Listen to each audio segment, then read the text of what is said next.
envuelto actualmente las campañas. Quisiera destacar 3 tipos de violencia. Son campañas violentas en este momento. Se violentan principios políticos, ideológicos y programáticos. Los partidos no respetan ni siquiera sus propios principios. Se violentan las finanzas públicas. Ya lo vimos con el tema del presupuesto. Pero también, además de esta violencia generalizada, hay una violencia creciente entre muchos de los que participan en estos procesos. Al día de ayer van 79 candidatos de diferentes partidos, 79 candidatos asesinados. 79. Y más de 173 agresiones directas que por suerte o por azares del destino no culminaron en asesinatos. Pero lo que estamos hablando es de un proceso electoral permeado, empapado de una violencia en donde no solamente es la violencia política, sino también la violencia que se hermana, que se vincula con la delincuencia organizada. Y algo que también nosotros recibimos cotidianamente, que es la violencia mediática. La violencia mediática que tiene que ver con una forma de hacer política a través de la ofensa, de la descalificación, de la mentira, de la nota falsa. El día de ayer vi por ahí un video de un supuesto sacerdote que habla en contra de Morena y que dice que Morena casi que va a privatizar la imagen de la Virgen de Guadalupe y que eso no se hace. Eso es violencia. Hay violencia simbólica, hay violencia verbal, hay violencia mediática, hay violencia en los mensajes y hay violencia física real que puede llegar al asesinato. Tenemos 79 candidatos asesinados al día de ayer. No sé el día de hoy qué haya pasado. ¿Qué es lo que tenemos en resumen? Tenemos unas condiciones donde el proceso electoral dista mucho de ser lo que nosotros queremos como un proceso electoral democrático. ¿Quiere decir esto que nos tenemos que hacer a un lado de un proceso así? No necesariamente. Probablemente lo que tenemos que pensar es, dentro de las opciones o de las posibilidades que tenemos al alcance, cuál de esas opciones puede ser sensible y capaz para enmendar la política económica, para enmendar la relación de México con el mundo, con Estados Unidos, para atender el tema migratorio, para atender los temas fiscales y demás, pero también para atender los temas de la democracia y de los procesos electorales. Tenemos que pensar muy seriamente quiénes de los que aspiran a puestos de representación popular, quiénes pueden comprometerse a que este contexto en el cual se desenvuelven los procesos electorales en el 2018 pueden modificarse para llevarnos a una democracia mucho más cercana a lo que deseamos y a lo que merecemos. Gracias.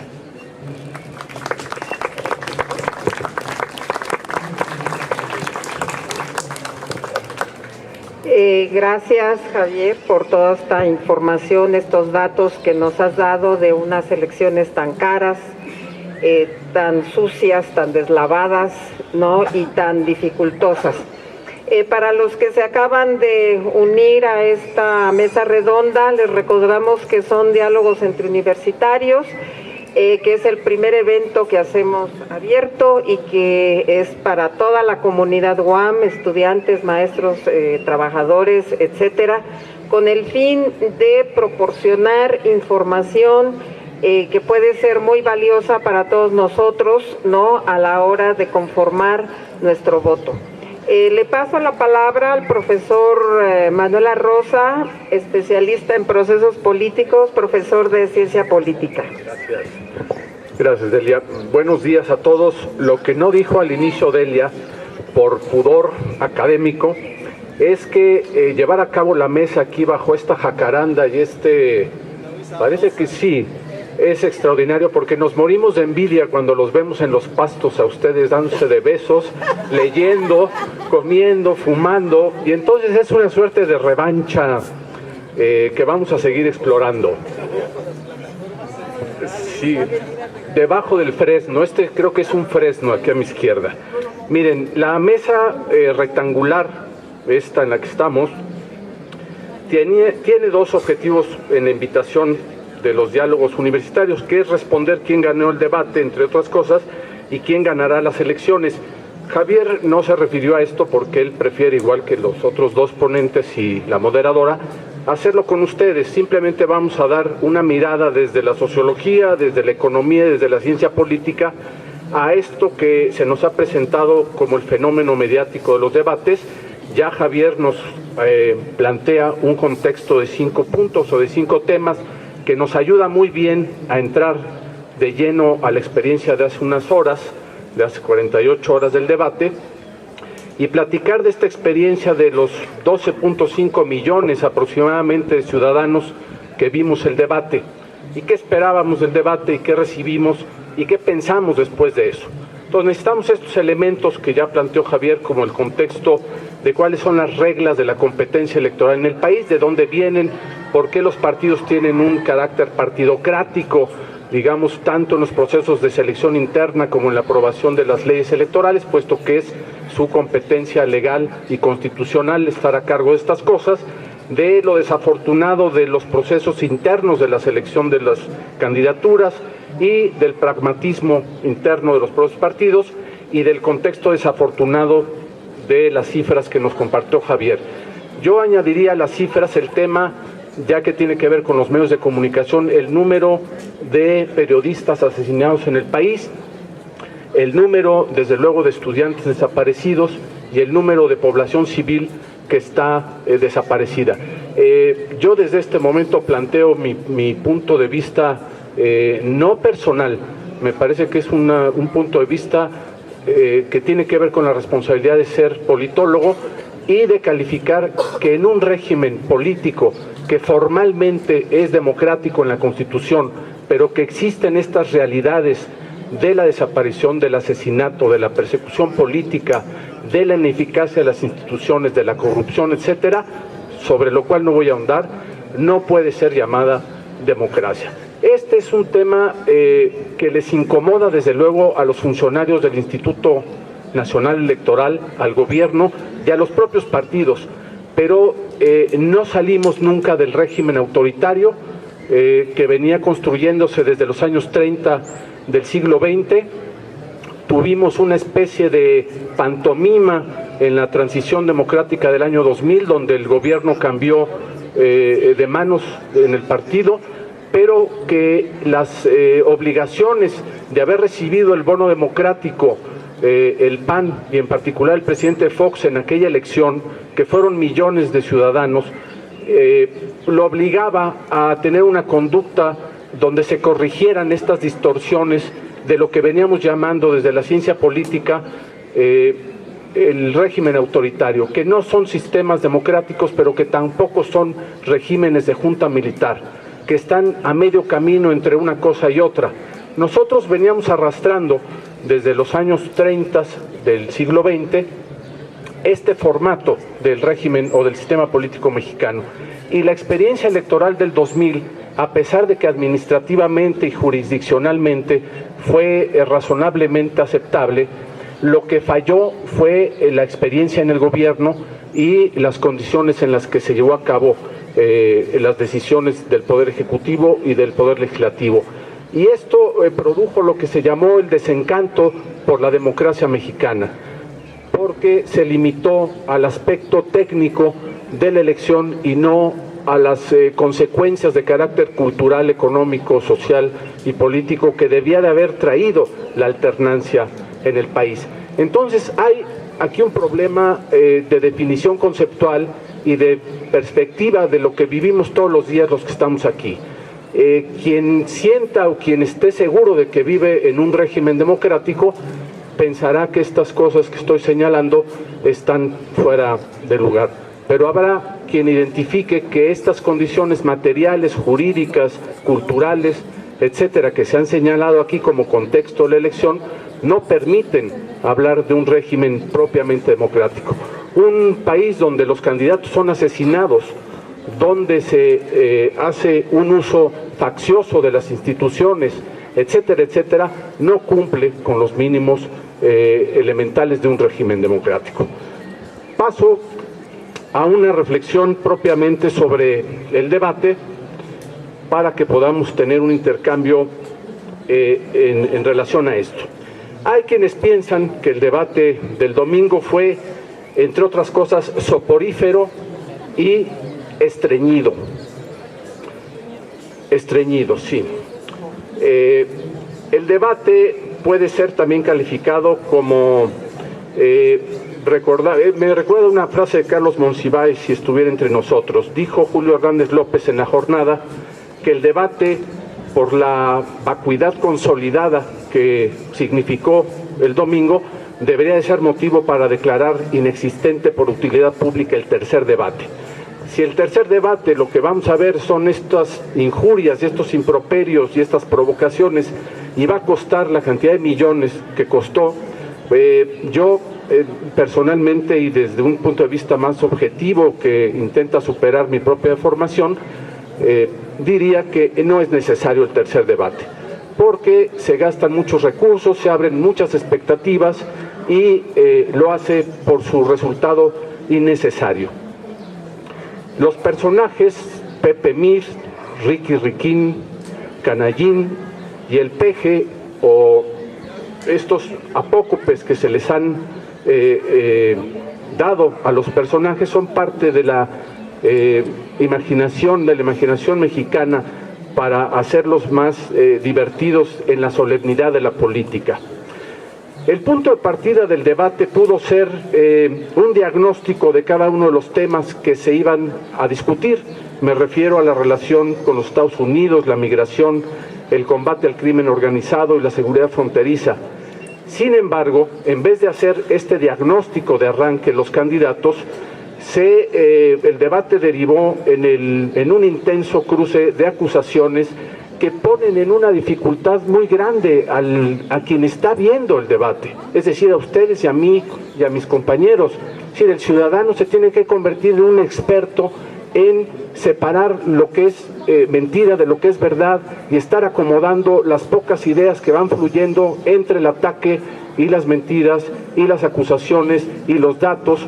Y entonces uno como espectador tiene que estar discerniendo algo que es responsabilidad de los candidatos haber planteado al inicio del debate y que por conveniencias de carácter mediático y de atracción del voto entran en este juego perverso de las acusaciones, de la defensa, de los datos, de mostrar las pancartas, que a alguno le parecería divertido, pero yo creo que a la mayoría de esos 12.5 millones de ciudadanos que vimos el debate nos hacía muy pesado y muy incómodo estar tratando de encontrar la esencia de lo que estábamos esperando frente a estos grandes temas nacionales del debate. Hay en los hechos para muchos una especie de referéndum, me refiero al referéndum para quien no sepa que este mecanismo, este instrumento de sufragio que se utiliza en la democracia directa para tomar decisiones de altísima importancia. Hay para quienes en los hechos el debate y la elección del 2018 es un referéndum sobre Andrés Manuel López Obrador y por lo tanto un asalto que provoca la reacción de todos los demás contendientes en contra de este personaje. El resultado debería llevarnos, decía yo al inicio, a la declaración de inutilidad pública, al tercer debate y de paso a la desaparición de la figura de las candidaturas independientes. A estas alturas del camino, después de ver a este personaje que es una suerte de payaso de la política, muy bien arropado, me refiero al Bronco, no despierta ningún respeto ni ninguna seriedad la figura de las candidaturas independientes. Si los partidos fueran consistentes en este terreno, habría que desaparecer desde ya a partir de la reforma electoral que se llevará a cabo seguramente en el 2019, por lo pronto la figura de las candidaturas independientes. Son totalmente desafortunadas y el que sobrevivió al proceso viene de una de una forma fraudulenta del registro de las firmas que finalmente el Tribunal Electoral del Poder Judicial de la Federación, a través de sus magistrados electorales, convalidó y le dio la oportunidad de estar en la boleta. Pero después de oír a este hombre en los medios de comunicación, oír sus planteamientos, pues francamente a mí no me despierta el más mínimo respeto ni ninguna valoración positiva sobre la figura de las candidaturas independientes. La paradoja de esto es que la candidata independiente se declinó y se retiró. Y la única que llevaba realmente un proceso limpio en el registro de las firmas quedó fuera. Me refiero a la candidata Marichú, y que por no haber obtenido el número de firmas en el tiempo previsto por la legislación, no pudo estar en la boleta. Pero lo paradójico de esto no es que yo hubiera querido en lo personal que llegara por algún imperativo, es que quien violó las reglas está en la boleta y quien cumplió con las reglas y no pudo por el tiempo quedó afuera. Entonces esto es una paradoja, y la propia posición de las candidaturas independientes no nos despierta mayor interés ciudadano, mayor simpatía, a pesar de que creo que va a recoger algunos votos. Tuvimos entonces en el debate, que insisto, los temas del debate estaban en la relación con los Estados Unidos, en la migración, en el combate al crimen organizado, en los temas de seguridad fronteriza, y que tuvimos ahí propuestas salpicadas de estos temas y de estas estrategias y de las propuestas que cada uno de los candidatos iba a proponernos, pero quedaron muy desdibujadas en el camino de la pantomima esta del propio diseño y de la experiencia del debate. Habrá quien lo vea como el villano y su secta, como lo declaró Mir, llamarle a un partido político que tiene registro oficial y que ha hecho una asombrosa e histórica consolidación de una figura partidaria en México, me refiero desde luego a Morena, pues habla de la visión que tienen el candidato del PRI, su partido, o bueno, su estructura partidaria que lo acompaña, y el propio PAN, cuando ven a Andrés Manuel como un villano y como parte de una secta. Esto es muy significativo políticamente. No lo ven como un adversario, lo ven como un extraño personaje rodeado de la maldad y de las peores características, y que el partido que formó y que registró y que costó mucho trabajo construir, lo visualizan como una secta, ¿no? Esto me parece gravísimo en el discurso de la política.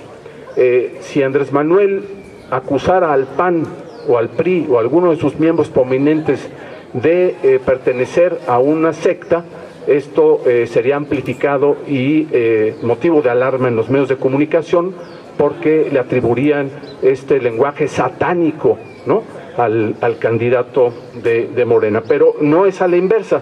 Mir puede decir que Morena es una secta y no pasa nada, y una secta es una cosa muy delicada comparada políticamente con un partido político legal y que cumplió con todos los requisitos para estar en la batalla electoral. En sentido inverso, la Vox Populi ve al ángel de la santidad burocrática y de la capacidad ejecutiva en un personaje como Mir, ¿no? Mir parecería estar rodeado de un carácter angelical, donde ha sido 3 veces secretario de Estado, donde es públicamente promovido con una capacidad ejecutiva incomparable con Anaya por su juventud y su falta de puestos en gobierno, y en contraste con la figura de ineficacia del jefe de gobierno que ocupó ese cargo entre 2000 y 2006. Hasta llegar a la figura de Anaya, donde su juventud relativa se le revierte paradójicamente. Anaya acusó a Andrés Manuel de la inconveniencia de su edad y le espetió en el debate que el problema no era su edad sino sus ideas, y como un espejo se le refleja la imagen a Anaya, donde el problema de Anaya no es su edad sino sus ideas también, ¿no? Esta es una paradoja de la de la frase o de la idea del propio Anaya. De tal manera que